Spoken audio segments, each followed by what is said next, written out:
IQ à phase linéaire. Si pour toi aussi on dirait plus un concept géométrique qu'un outil pour faire de la musique, reste avec moi, je t'explique tout ça, c'est parti.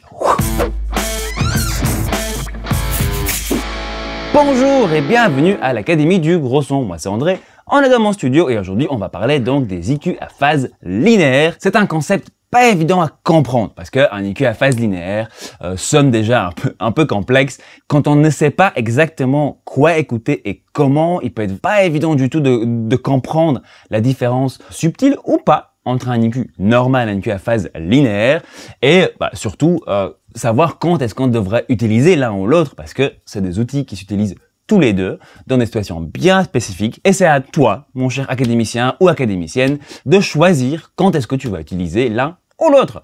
Avant de rentrer dans le vif du sujet, si ce n'est pas encore fait pour toi, prends 2 secondes pour s'abonner ici sur YouTube, clique, voilà, ça c'est fait, la petite cloche de notification, comme ça tu ne rates aucune de nos vidéos dans le futur. On en sort une tous les mardis à 18 h, donc comme ça tu sais tout de suite. Et tu peux également visiter notre site web academiedugrosson.com/bonus. Tu peux t'inscrire là-dessus avec ton adresse email et tu vas recevoir tout de suite dans ta boîte mail quelques chouettes cadeaux, quelques chouettes bonus, comme par exemple le tableau de fréquence utile dans le mixage et l'IQ, parce qu'on parle de l'IQ. D'ailleurs, si le tableau t'intéresse, on a une vidéo spécifiquement là-dessus. Donc, sans plus tarder, attaquons tout de suite dans notre sujet d'aujourd'hui. Donc, IQ à phase linéaire. Alors, parlons donc de ces 3 concepts. IQ.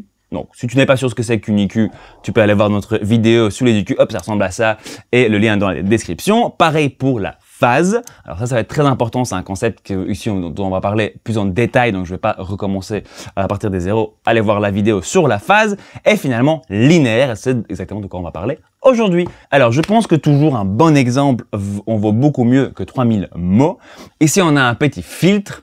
Et vous voyez ici que si je fais un passe haut ou un coupe bas, donc je coupe assez méchamment.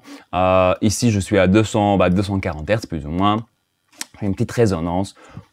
Somme toute, un filtre relativement standard qu'on utilise très souvent pour contrôler un peu le sub et booster un tout petit peu le bas, plus ou moins au même endroit.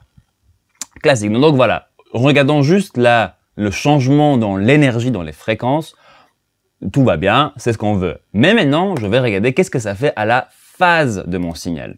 Donc, pour rappel vite fait, la phase, donc c'est l'interaction entre 2 signaux qui ont le même contenu ou un contenu très similaire et qui se superposent dans le temps. La phase parfaite étant exactement le même signal qui se superpose exactement au même moment à lui-même. Et donc, ça ne fait que monter le volume. Et l'exemple inverse parfait, c'est si un des côtés du signal, donc le même signal, est inversé en polarité. Donc les plus devient moins, les moins devient plus. Là, les 2 signaux s'annulent complètement et en sortie, on n'a plus rien du tout. Donc ça, c'est le concept de la phase très vite fait. Si tout ça est pas très clair, revenez sur la vidéo sur la phase. Donc ici, je vois que à l'endroit de mon filtre, donc moi, à mes 240 Hz, j'ai un retournement de phase de 180 degrés. Donc, on a quelque chose de très méchant qui se passe dans la phase de mon signal à l'endroit de la coupe. Alors, ça, c'est ce que n'importe quel IQ ou filtre vont faire s'ils ne sont pas des filtres à phase linéaire. On va voir, bon, ici, c'est un exemple un peu extrême. On va toujours avoir un déphasage du signal puisque c'est le principe sur lequel les IQ fonctionnent.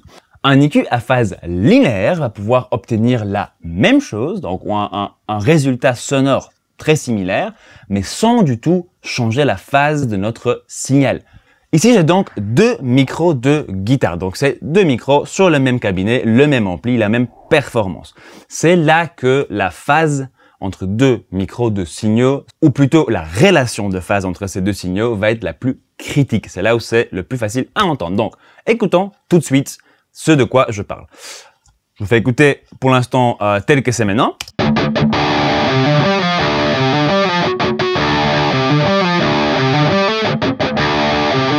Donc voilà, c'est 2 micros sur un seul câble. Si je zoome un peu dans ma forme d'onde, je vois que j'ai plus ou moins les mêmes mouvements des 2 côtés. Il y a des petites différences parce que c'est pas les mêmes micros et ils sont pas placés au même endroit. Mais tout bouge ensemble. D'ailleurs, si vous écoutez, on a clairement quelque chose de très clair, de très net, avec beaucoup de détails dans le haut. C'est pas flou, c'est bien net. On réécoute.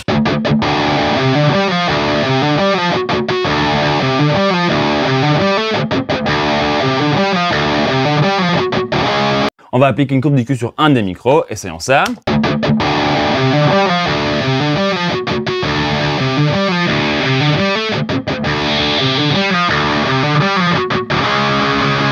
Voilà, donc évidemment un truc un tout petit peu exagéré pour bien vous montrer ce qui se passe.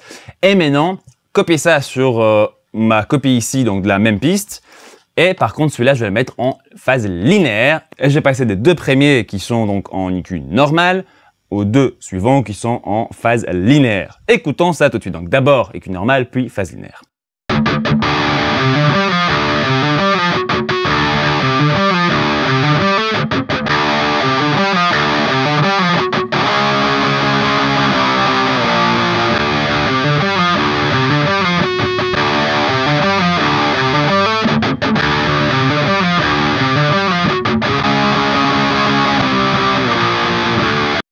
Voilà, là, ce que moi j'entends, c'est que dès que je passe en phase linéaire, tout devient un peu plus précis, un peu plus droit, surtout dans le médium, dans le bas médium, dans les basses.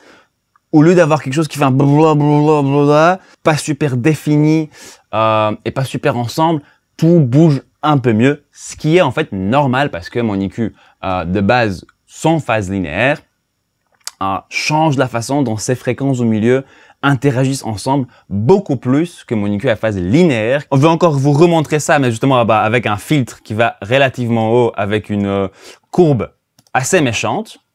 De plus la courbe est agressive, par exemple ici 36 dB par octave, de plus le filtre va être méchant aussi. Voilà, on va copier ça, changer ça en phase linéaire et écoutons tout de suite de nouveau.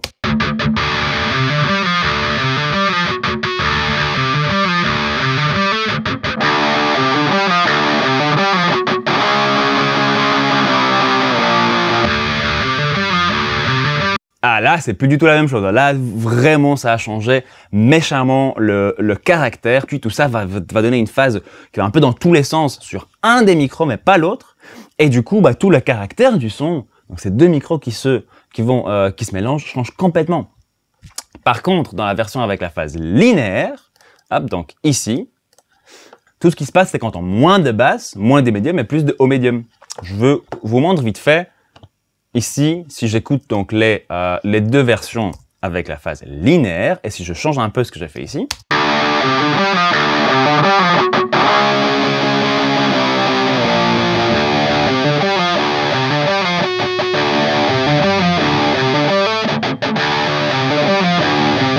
voilà, ici ce que vous entendez, c'est le même caractère du son, juste plus ou moins de basse. Dernier petit exemple avec cette guitare, je recopie ce petit filtre sur la version phase normale et pas linéaire. Je vais muter ça et on va faire le même exercice mais en phase normale, donc pas en phase linéaire.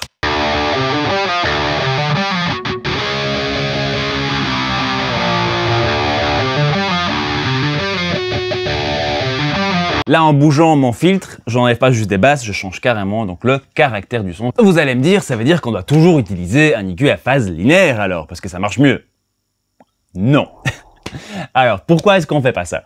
Deux raisons. Et c'est les deux petits problèmes d'un IQ à phase linéaire. De un, c'est quelque chose qui prend énormément de temps, énormément de latence, donc de temps de processing, avant de pouvoir faire ce qu'un IQ à phase linéaire a besoin de faire pour pouvoir ajouter ou enlever du gain à des fréquences sans changer la phase. Il doit pouvoir faire passer suffisamment de signal et le remettre à l'endroit. Donc malheureusement, ça prend beaucoup plus de temps, de latence simplement. Et de deux, ça crée un artefact bien particulier qu'on appelle le pre-ring. C'est une sorte de résonance qui arrive un tout petit peu avant le signal original. Donc pour pouvoir faire ce que ces IQ font, on va avoir tendance à entendre un tout petit peu de signal, une petite montée comme ça de signal juste avant une transitoire bien définie. C'est beaucoup moins présent, beaucoup moins gênant dans des signaux comme ici, guitare électrique, qui a une dynamique relativement contrôlée et limitée, donc il n'y a pas beaucoup de transitoires fortes ou très rapides, et il n'y a pas énormément de sub, de basse dans le signal, mais par exemple, hop, si je vais ici sur mon kick, sans EQ, ça sonne comme ça. Voilà, une attaque bien définie, un truc bien cool. Et maintenant, si j'y mets une IQ un peu ridicule comme ça. Alors, en phase normale, ça sonne comme ceci. Donc voilà, je vais bien pousser la résonance, etc. Écoutez bien le début du son, écoutez bien comment tout ça fonctionne. Et maintenant, on écoute avec la phase linéaire. Avant chaque coup, vous avez un petit wouh, wouh, wouh.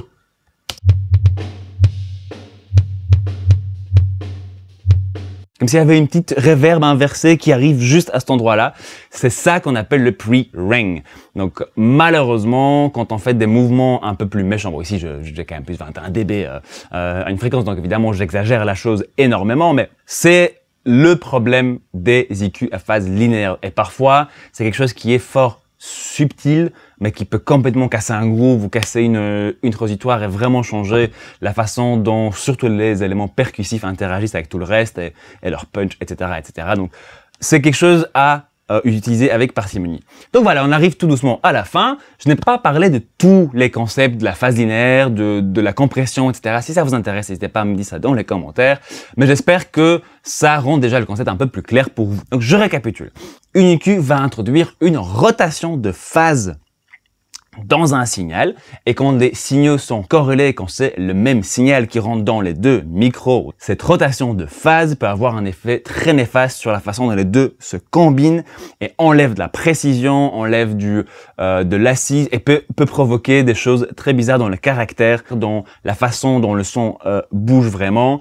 Même si individuellement les choses sonnent bien, ensemble parfois ça peut faire des choses vraiment bizarres. On peut éviter ça avec une EQ à phase linéaire, mais ça viendra moyennement le coût d'une plus grosse latence, donc plus de temps que l'ordi prendra pour processer tout ça et plus de ressources, et ça va introduire des petits artefacts qu'on appelle les pre-ring et qui donnent ce côté un peu wah wah wah avant des transitoires définis.